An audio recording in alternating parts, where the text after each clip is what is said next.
kind of wanted to start just from the beginning. Just a little overview. Tell us a little bit about where you grew up and what kind of kid was Grant Cohn? Grew up in Oakland, California, in the hills. Yeah, area. Yeah, I have. My parents are a lot older than me. They were 42 when they had me. Okay. And I have one sibling who's my half brother. We have the same mom, although we're very, very close. But he's 12 years older than me. So I was kind of born into like a established, grown up family with like levels of irony and sarcasm that I didn't really get when I was young. Okay. So I've always been around like older, sophisticated, intellectual type people trying to keep up with adults. So that's kind of where I come from. Both my parents are writers. My brother's in tech. He's hella smart. So I was always trying to keep up that way. I don't know what else do you need to know about me. I was like essentially like an only child is what I want to say. My brother went to college when I was 6.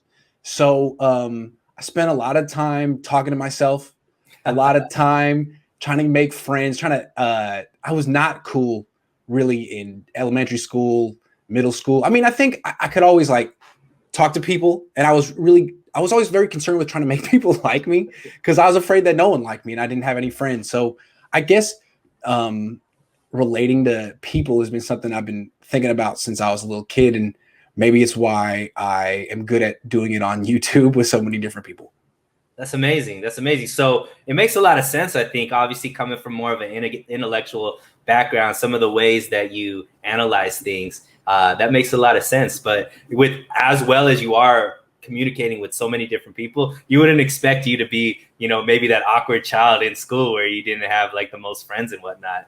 Well, I mean, I had friends. I guess I was just insecure. I was really insecure probably until I got into UCLA. And then I flipped and became like the biggest jerk. I was pretty full of myself maybe I still am. Some people would say I still am.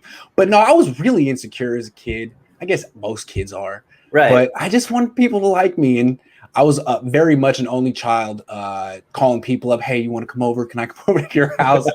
My dad will bring me over. I got a PlayStation. What do you say? That's amazing. Now, if you just put out something on YouTube, you'll have 100, 200 people wanting to come over and kick it with Grant. So that's amazing how things happen. When did at what point did sports become a major part of your life? Was that always growing up, or is that something that came about later in your life? Yeah, I mean, that's a good question. My dad's a sports writer. And so he was around it. I was exposed to the 49ers, the Giants, the Warriors at a very young age. And I guess it was always a way to relate to your dad. I think that's how fandom kind of works for a lot of kids. Like whatever team your dad roots for, you root for, and that's a way to interact and have a relationship. But my dad wasn't rooting. He was just covering the team. So my way of interacting with my dad was to kind of be analytical like him and try to look for the angles. And I love that stuff. I always loved like the stories behind the teams and asking my dad when I was 4 or 5, what's Steve Young like? What's Jerry Rice like? What's Brent Jones like? And which is funny, when I go out to the bar with any person that that I meet because of YouTube, invariably the conversation goes to what's Jimmy Garoppolo like? What's Kyle Shanahan like? And that's all. I mean, that's the kind of stuff that I find really, really interesting. It's the kind of stuff that my dad wrote about. It's the kind of stuff that I got into. So that was my introduction to sports, was kind of through sports writing, which is unusual for most people. Did you ever play growing up, and did you ever have like? Oh, go ahead. Talk about something that you're playing. Like what sports were you playing growing up? Okay, so I played baseball. Played Little League. I played mostly center field when I got a little bit older and kids started hitting it out there. I was a good fielder. I was fast. I ran track my senior year of high school and won a gold medal in the Hayward Area Athletic League in the 300 hurdles. I'm 6'1". I got long legs. I'm pretty fast. I ran like a 4.65, 4.5-ish. I ran a 4.5 on a track with with spikes when I was 18 at UCLA. Nice. My roommate Kike was my witness. He timed it. So I could move a little bit. I was a good fielder. I could steal bases. I could bunt. I was a hell of a bunter. Never hit a home run over a fence in my life, Sunil, and it's one of my big regrets. So I was decent. I never made varsity at Bishop O'Dowd, which is a very good baseball school. But I took it fairly seriously. I played soccer, didn't take that seriously. Made varsity, got benched, basically was in it for the varsity letter, and then I played a little lacrosse one year after I got cut from baseball. That was kind of fun. Got knocked around a little bit. That was cool. And then I finally went to track, which is probably what I should have done all along. I was a mediocre athlete. I never really took it that seriously. I had a little bit of natural ability that I never really cultivated, which is why I talk shit for a living, because I was such a great athlete. It puts me in a position to talk on people who are the best. There it is. There it is. Yeah, that makes a lot of sense. And talk about, because, you know, obviously we know you're not like the biggest 49er fan, but is there a team that I was a huge 49er fan growing up? Okay. What huge changed? 49er fan growing up. I was a 49er fan in college. What changed was I grew up, I graduated and I knew I wanted to go into sports writing, and I'd been around the industry for a long time. And I knew that if I ever made that decision to get into sports writing, you had to give up fandom. Well, that's just the way I was raised. It's an old school journalistic way of covering a team. I know there's a lot of fan journalists out there, and I'm not knocking them, but that's just the way I was raised. And it didn't seem that hard actually after a while. Like I grew up rooting for Steve Young and Jeff Garcia, but then when I finally got into this team that I was covering, like it was different. And I don't know. You were not connected. I wasn't. And I think anyone else, if they're in my position, you got a credential, you covered a team for a year, you wouldn't root for it. You'd have a whole different perspective, because the whole rooting thing is kind of like you kind of idolize players to a certain degree. And once you get to know them and you work with them every day and the interactions are real, like some of them are good, some of them aren't, it's hard to have that same idealistic view of people. It's more like doing business. And that's cool. You don't hate them. It's just more realistic. So I think it's a natural thing that your fandom goes away. I think most beat writers aren't fans. For sure. You got to you got to be professional at the end of the day. Yeah. But you kind of touched on it, which kind of segued into my next question.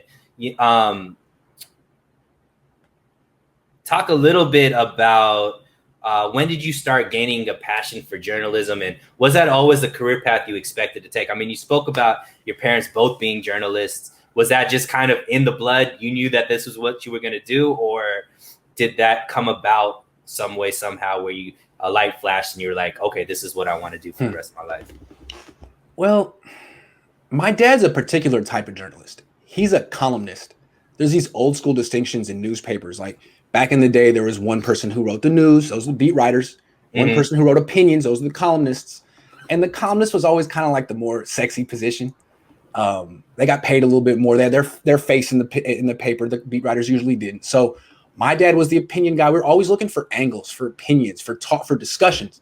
That was always the fun we had in it. And when I went to college, I was like a history major. I went to UCLA. I was excited to be there, but I found pretty quickly that I wasn't super passionate about anything.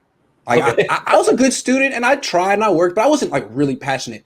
And I was passionate about, this was pre-Twitter. This was like 2006, 2007, going on message boards and getting people all riled up like I do now on Twitter. You know what I'm saying? Like I liked reading about the Niners and the Warriors, but I felt like the message board conversations were kind of lame and kind of tired, and they needed someone to get them going. I was good at that. I would really get like Niners Web Zone and like Warriors World forums, Golden State of Mind. I'll get those going with the fan posts, and I loved it. Like you know how Vish is right now, 21 years old, and he's on a trajectory to do whatever, engineering. But you can see he's obsessed with sports, right? And even if he is an engineer, he's going to be doing sports in some capacity. So I realized, like, I'm obsessed with this, man. I'm obsessed with like the whole sports conversation in the Bay, and I feel like I'm good at it. I feel like I've been born to contribute to it. Right. And I want to. And if I don't do it for a living, I'm going to be in the message boards my whole life doing it for free. So I think I realized pretty soon that like it was either going to be something that was wasting all my time and ruining my life or my life. So I thought it was pretty obvious. And it feel like I always felt like growing up, you were going to make this decision, what you wanted to do. And I realized that almost felt like at 19, the decision made itself for me. This is what I'm going to be doing one way or another. So the only question is, can I get money for it? Right. Were you always, did you always feel like you were good at it? Like, did you have a way of being able to utilize words to actually effectively get the message you want to get across? Or was that something that you had to get good at? I always feel like I could argue both sides of things. Okay. So I could almost like, it was almost like an intellectual exercise, you know, like, let me argue this side if some other people aren't, to get the discussion going. I always felt like I was good at getting a discussion going. Mm-hmm. And I don't know whether it was picking a topic that was like this weekend. I felt like I had the whole Bay Area arguing about punt returns this weekend. And no one knew they wanted to argue about that. But as soon as I threw it out there, it kind of struck a live wire and it split people down the middle. And it was fun to discuss. And I just feel like I've been doing that since I was 18. I can instigate in a good way. And everyone comes away from it. Most people come away from it feeling like, well, that was fun. At least, Twitter would have been a lot more boring if it wasn't for that conversation this weekend. So I don't know. I'm addicted to that. I'm addicted to that stuff. Yeah. So along the way, I've also gained an appreciation for doing honest journalistic work. Like today, I interviewed a mental health expert about athletes who take time away and what they can do to avoid what happened to Richard Sherman. And that was very interesting for me and for people who watched, and I'm glad I did it. But honestly, it's not the reason I got into this industry. The reason I got into this industry was to troll. To talk shit. Not just talk shit, but to spark lively debate.